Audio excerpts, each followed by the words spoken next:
असे कीर्तनकार गावच्या लोकांनी बरं का गावाच्या बाहेर हाकलून द्यायचे आणि दक्षिणा देताना सुद्धा त्याला हरिपाठ येतोय का बघायचे. हरिपाठ किती आहेत हे अगोदर विचारा, कोणाकोणाचे हरिपाठ आहेत हे विचारा आणि त्यातले तुला किती येतात. नव्हे त्यांनी एकच हरिपाठ व्यवस्थित न चुकता म्हणून दाखवू द्या आणि मग त्याला ठरलेली दक्षिणा द्या, त्याच्याशिवाय देऊ नका दक्षिणा. असं जर गावगावच्या प्रत्येक व्यक्तीने जर केलं तर चांगलेच कीर्तनकार तयार होतील आणि चांगलेच कीर्तनकार महाराष्ट्रामध्ये शिल्लक राहतील. लक्षात ठेवा, हे जे बुरटे कीर्तनकार आहेत ना, 2 नंबरचे, पिक्चरच्या चालीवर चाली म्हणणारे, संप्रदायाला कलंक लावणारे, संप्रदाय पूर्ण चांगल्या महाराज लोकांचं सुद्धा आबरू घालवणारे हे जे नवीन कीर्तनकार आहेत, त्यातले त्यात नवीन आता तयार झालेली नवीन मुलींची गँग म्हणा, काय गँगच म्हणायचे यांना, हे कीर्तनकार नाहीत. कुठल्याही प्रकारचा यांना हरिपाठ येत नाही. तुम्हाला सांगतो, मोबाईलवरचे हे बघायचे, थोडंसं भाषण वगैरे इकडे तिकडे कुठेतरी शाळेत केलेलं असतं, स्टेज डेअरिंग असतं आणि पहिली पंचपदी म्हणली ती सुद्धा नीट म्हणता येत नाही. ध्यानात आलं का? त्याला सुद्धा पिक्चरच्याच गाण्याच्या चाली असतील. हे असले भ्रष्ट कीर्तनकार किंवा कीर्तनकार मुली संप्रदायामध्ये आल्यामुळं आणि त्यातल्या त्यात ह्या 3-4 वर्षात जास्त हे म्हणजे संप्रदाय नासवायचं काम चालू आहे. वारकरी संप्रदाय, नवे नवे धर्म म्हणा थोडक्यामध्ये, बरं का. आणि ह्यांचे आईबाप तरी इतके नालायक आहेत, तुम्हाला सांगतो. लहान मुलाला वाचायला लिहायला आलं की त्याला ते मोबाईलवरचे कीर्तन बघायला होते आणि कीर्तन करायला होते. मुलींना त्यातल्या त्यात मुलींना जास्त. आजचाच मी किस्सा सांगतो, तुम्हाला सांगतो. माझ्या गावामध्ये सप्ताह 21 तारीख ते 27 तारखेपर्यंत, बरं का, चांगले चांगले महाराज लोक, मी प्रत्येक महाराज लोकांना 2000 प्रमाणे दक्षिणा, चांगले अनुभवी महाराज आहेत बरं का, आणि सहज आपलं विचारावं बरं का. म्हणून एक 3-4 मुली कीर्तनकार आहेत, आता त्यांची नावं नाही सांगत, परंतु ते 3-4 मुलींना विचारलं की तुम्ही कीर्तन करता का. म्हणजे आहेत मोबाईलवर आहेत म्हणून आपले फोन नंबर वगैरे घेऊन आपलं सहज एखादं कीर्तन असावं, असं बी एखादं असावं म्हणून सहज विचार बरं का. तर सांगितलं मी तुमची तारीख अमकी फिक्स आहे म्हणून. तर पुन्हा ही सत्य कहाणी सांगतोय मी, आलं का लक्षात. असत्य कहाणी अजिबात नाहीये. नाव फक्त इथं उल्लेखनीय करू इच्छित नाही आणि कोणाची बदनामी बी करू इच्छित नाही, कारण माझ्याही पोटी आहे, पुढे आहे, मागे आहे. परंतु ही वृत्ती चांगली नाही. काय 2000 रुपये तुम्हाला कीर्तनाची दक्षिणा जर मिळत असेल आणि तुम्ही जर 7 अन 8 अन 10,000 रुपये आणि तुमच्या गावात मी एवढ्याला कीर्तन केले तर तुम्ही सर एवढेच देताय आम्हाला. अरे मला मोठमोठे महाराज लोक दक्षिणेबद्दल कधी विचारलं नाही. ते एवढे माझ्याकडे कीर्तनकार आहेत आता सत्यामध्ये, कधी विचारत नाहीत मला सर दक्षिणा किती म्हणून. किती विश्वास आहे माझ्यावरती आणि किती संप्रदायाची गोडी आहे त्यांना. हां, ज्यांचं आयुष्य गेलं या कीर्तन करण्यामध्ये, नवे नवे यांची वयाचा जर विचार केला तर 50-50, 60-60 वर्षाच्या पुढे यांची वय आहे. आणि तुकालची 12, 13, 15 वर्षाची मुलगी, तो आता ह्या वर्षात कुठं मोबाईलवरचं इकडचं तिकडचं ऐकून तो लोकांनी उगा आपलं डोक्यावर, ही लोकांची चूक आहे, लक्षात ठेवा. मेन मुद्दा म्हणजे अशा मुलींचे आई वडील, तुम्हाला सांगतो, जे आपल्या मुलाच्या बरं का, लहान मुलांच्या बरं का संपत्तीवर जगतात. आता तसं वास्तविक पाहता हा कायद्याने गुन्हा आहे, ध्यानात आलं का. लहान बालकांना असं कीर्तनाला उभा करून आणि त्यांच्याकडून दक्षिणा घेऊन हा कायद्याने गुन्हा आहे. लक्षात आलं का तुमच्या, की इथं शिकण्याच्या कालावधीमध्ये, त्याच्या शिक्षणाच्या कालावधीमध्ये त्याच्याकडून हे ओव्हरलोड काम करून घेतलं जातं. असं एखाद्या जीवावरती मग ते आईबाप असो कोणी कसं नाही. हॉटेलमध्ये जरी लहान वेटर तुम्ही बघितला तरी सुद्धा ते चालत नाही. कमीत कमी त्याला 18 वर्ष मुलीला, आता ती 21 केली ती गव्हर्नमेंटने. मग आताची जर नवीन कीर्तनकार मुलं जर बघितली तुम्ही तर यात किती जणांचं वय 18 वर्ष किंवा 21 वर्ष पूर्ण आहे. हे म्हणजे आईबाप मुद्दाम होऊन पैसा मिळावा, काय त्यांचं टार्गेट काय आहे? त्यांचं पैसा मिळवणे हे टार्गेट आहे. आणि आपल्या स्वतःच्या मुलाच्या उत्पन्नावर आपण आपली उपजीविका करतोय ही आईबापाला त्यांच्या लाज वाटायला पाहिजे. बरं, त्या मुलाला ज्या वेळेला शिक्षण द्यायची गरज आहे त्यांनी शिकणं आवश्यक आहे. वारकरी शिक्षण संस्थेमध्ये जाऊन त्यांनी शिकणं आवश्यक आहे. त्यांनी शिक्षण घेणं आवश्यक आहे. तिथल्या चालीरीती, कीर्तनाचे नियम काय आहेत हे शिकणं आवश्यक आहे. कोणत्या चाली म्हणाव्यात, कोणत्या चाली म्हणू नयेत. वारकरी शिक्षण संस्था कशासाठी काढलीत? लहान मुलं तुम्ही वारकरी शिक्षण संस्था आता जर तुम्ही पाहिल्या आणि ते काय पद्धतीने शिकवतात हे जर तुम्ही पाहिलं तर खरोखरच तुम्ही म्हणाल की हे महाराज लोक जे दक्षिणा घेतात 5,000 10,000 ती दक्षिणा योग्यच आहे. कारण ती गोरगरिबांची मुलं काही फी घेऊन शिकवत असतील, काही मोफत शिकवत असतील, परंतु ते ज्ञानार्जनाचं कार्य इतकं महान कार्य करतात ते शिक्षण संस्थेवाले. आणि ह्यांनी कुठं शिक्षण नाही घेतलेलं काय नाही तुम्हाला सांगतो. आणि हे खेडोपाडी आता सुरू आहे. माझ्या इथलं माझंच नाही उदाहरण सांगत, हे प्रत्येक गावागावात चालत. आलं का लक्षात? आणि त्यातल्या त्यात मुलींचे पालक ह्याला जबाबदार आहे. आलं का लक्षात? मग पुन्हा अशी मुलगी तिला ते नेहमीचं जे शिक्षण आहे ते नको वाटायला लागतं ना. मग आपण आता आपल्याला पैसे मिळतात, मग आता काय शिकायची काय गरज नाही. वास्तविक पाहता यांचे हरिपाठ पाठ नसतात. जगद्गुरु तुकोबारायांचं यांना टाळकऱ्यांनी जर एखादं प्रमाण म्हणलं तर त्या प्रमाणाचा अर्थ सांगता येत नाही. त्या प्रमाण म्हणणाऱ्या तोंडाकडे बघत बसतात आणि कीर्तन सुटेपर्यंत त्याच्याकडे बघत बसतात. त्यानं काय म्हणू नये म्हणून. ही अशी अवस्था आहे सध्या.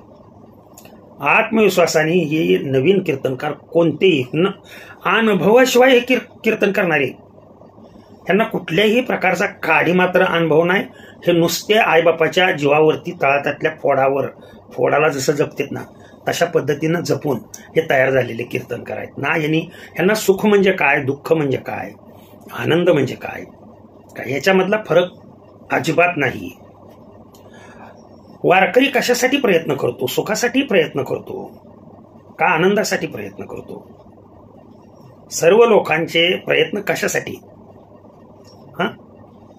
कशासाठी तेवढं सांगा मला. माझ्या ह्या प्रश्नाचं उत्तर द्या. अगदी थोर कीर्तनकार जरी असतील तरी सुद्धा सुखासाठी जर म्हणत असाल तुम्ही तर सुख संपल्यानंतर दुःख हे येतच. जर तुम्ही सुखासाठी जर हे करत असाल तर दॅट्स रॉंग. लक्षात ठेवा, परमार्थ हा सुखासाठी करायचा नाही. परमार्थ हा आत्मचिंतन, की ज्या आत्मचिंतनाने आत्मा आनंदमय होतो, की जो कधीही पुन्हा आनंदला मराठीत विरुद्धार्थी शब्द आहे का सांगा बरं बघू मला. आनंद मिळाल्यानंतर तिथं फुलस्टॉप आला. लक्षात ठेवा ना, त्याला रिवर्स आहे. एकदा परमात्म्याचा अनुभव आला की तो द्वैत जे आहे ते जेव्हा त्याचं तुटेल आणि मरण माझे मरुनी गेले मजसी केले अमर, अशी स्थिती ज्या वेळेला त्याची होईल. हे भावनिक सर्व कीर्तन करतात. लहान मुलं ह्याला कुठेतरी आळा बसला पाहिजे. आणि ह्याच्यासाठी मी एक निमित्त आहे. लक्षात ठेवा, मी हे जे बोल आहे ना ते मी माझे खरे अनुभवाचे बोल, आणि हे सत्यकथा आहे. मी तुम्हाला जर माझ्याकडून व्यवस्थित माहिती पाहिजे असेल तर आवर्जून माझी भेट घ्या. अगदी मोबाईल नंबर सह देतो. काय हे असं घडलंय का नाही, आणि हे सत्य परिस्थिती आहे. लक्षात ठेवा. मला असेही कीर्तनकार बरेच जणांनी कमेंट्स केल्या बरं का, महाराज आम्ही तुमच्या गावात मोफत कीर्तन करायला तयार आहे. म्हणजे किती हे परमात्म्याला अर्पण झालेले लोक आहेत सांगा बरोबर. आपण मोफत कुणाचं कीर्तन घेत नाही त्या सोडून मी कीर्तन मोफत करतो हा अलग प्रश्न आहे, पहिल्यापासून ती माझी शपथ आहे. परंतु हे लोक जर मोफत कीर्तन करायला जर तयार असतील आणि ते मोठे मोठे लोक ध्यानात आलं का तुमच्या, मी सहज अगोदर एक व्हिडिओ टाकला होता त्याच्यावरती बऱ्याच जण म्हणजे कीर्तनकार खरे कीर्तनकार महाराष्ट्रामध्ये आहेत, परंतु या खऱ्या कीर्तनकारांना कोण मानस वर करू देणार ना. हे नकली कीर्तनकार जे आहेत ना, कारण जग हे कलियुग आहे, ह्याच्यामध्ये नकली मालच भरपूर खापला जातोय. आणि असं कीर्तन चालू असताना बरं मी ते ठीक आहे म्हणलं 7,000 रुपये देऊया, फक्त एक माझी अट्टा आहे म्हणलं. काय कीर्तन करताना कुठलीही व्यक्ती कोणताही प्रश्न विचारला तर कीर्तनकाराला त्याचं उत्तर आलं पाहिजे. नाही म्हणले असे संप्रदायामध्ये आपल्या परंपरा नाही. मग संप्रदायामध्ये जर ही परंपरा नाही तर मग ही कुठनं परंपरा आणली. हरिपाठ नाही, हरिपाठ पाठ असावा लागतो बाबा. संप्रदायात कीर्तनकार करताना हरिपाठ पाठ पाहिजे, नाटाचे अभंग पाठ पाहिजेत, ताटीचे अभंग पाठ पाहिजेत. हरिपाठ किती आहेत हे माहित आहे का? कोणाकोणाचे हरिपाठ आहेत? तुला फक्त एकच हरिपाठ येतो, तोही माऊलींचा, ते बी सगळ्यांचा ऐकून तुझा पाठ झालाय. एकनाथ महाराजांचा हरिपाठ येतो तुला, त्याच्यामधलं प्रमाण येतं. नामदेव महाराजांचा हरिपाठ येतो, तुकाराम महाराजांचा हरिपाठ येतो, निवृत्तीनाथांचा हरिपाठ येतो तुला. मग कशासाठी तुला 7,000 रुपये द्यायचे? का उगा ही तमाशाच थिएटर आहे का? आणि लोकांनी काय केलंय, हे तमाशाच थिएटर करून टाकले.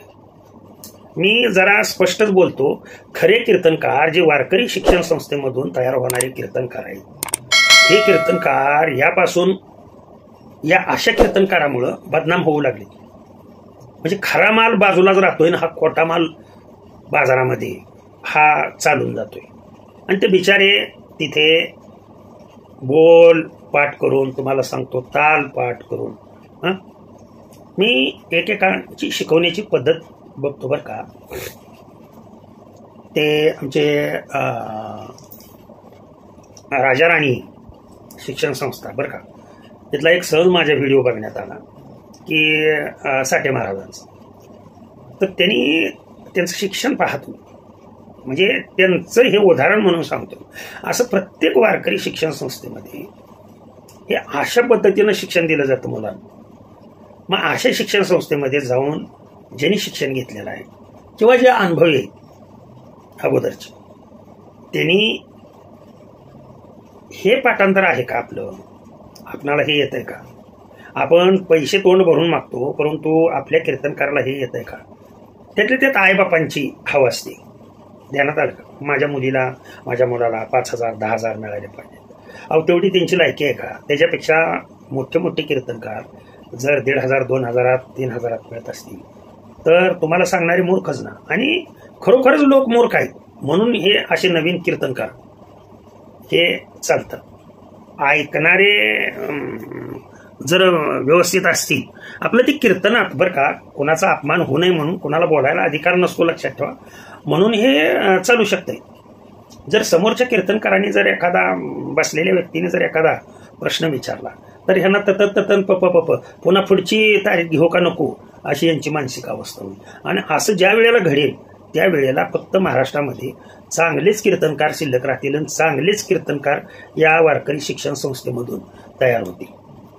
हे असं धोरण ठेवलं तरच समाज सुधारणार आहे. नाहीतर असे येरे गैरे हजारो कीर्तनकारांनी कीर्तन करू द्या, हे समाज प्रबोधनाचं कार्य करत नाहीत, हे समाज बिघडवण्याचं कार्य करतात. ध्यानात आलं का तुमच्या? म्हणजे राग मानू नका, परंतु सत्य बोलले माझी वाचा. हे जे सत्य आहे ते मी तुम्हाला सांगतोय. महिला कीर्तनकार आहेत ना, चांगल्या महिला कीर्तनकार आहेत, वारकरी शिक्षण संस्थेमध्ये त्यांचं शिक्षण झालेलं आहे, त्यांनी अगदी मास्टरकी केलेली. असे कीर्तनकारही आहेत, नाहीत असं नाही. परंतु हे अलीकडचे जे थोतांड चालू आहे ह्याला कुठेतरी आळा बसला पाहिजे नाही, असं माझं स्पष्ट एक वारकरी माणूस म्हणून माझं स्पष्ट मत आहे. उगा आज माळ घालायची आणि लागला पुढल्या महिन्यात कीर्तन करायला, किंवा माळच त्या कीर्तनाला व्यवसाय बनवून हे करायचे. हो नाही हो, स्वार्थ परार्थ हे दोन्हीही घडणं आवश्यक आहे. कीर्तनकारांनी स्वार्थ पाहायलाच पाहिजे का? त्याला मुलं बाळं नाहीत का? हां, बरं त्याची मुलं बाळच तेवढी आहेत का? त्याला शिक्षण संस्थेमध्ये 50-60 विद्यार्थी आहेत. आलं का लक्षात? त्यांच्या पोटाचा प्रश्न आहे, कपड्याचा प्रश्न आहे, त्यांच्या राहण्याचा प्रश्न आहे. मग त्यांनी 5-5, 10,000 रुपये घेणं हे योग्य आहे ना? पण तुम्ही कालचे आलेले कीर्तनकार तुम्हाला काय म्हणून द्यायचे? बरं द्यायला बी काय हरकत नाही. तुम्ही त्या पद्धतीनं लायकी तुमची दाखवा ना. का तुम्हाला 4 अभंग 4 पिक्चर मधल्या चाली म्हणता आल्या की झाला तुम्ही कीर्तनकार? माफ करा, परंतु हे जुन्या याचा मी विचाराचा माणूस असल्यामुळं हे असं नाही चाललं पाहिजे. आणि हे जर असंच चालत राहिलं, कोणीतरी बोलावं हे निमित्त घेऊन मी फक्त बोलतोय, क्षमा असावी, परंतु सत्य बोलले माझी वाचा. ओके, झालेली सेवा तुमच्या सर्वांच्या वारकरी जनांच्या संत जनांच्या चरणी अर्पण करून सेवेला पूर्णविराम देतो मी. पुंडलिक वरदा विठ्ठल श्री ज्ञानदेव तुकाराम पंढरीनाथ भगवान की जय. विठ्ठल विठ्ठल विठ्ठल.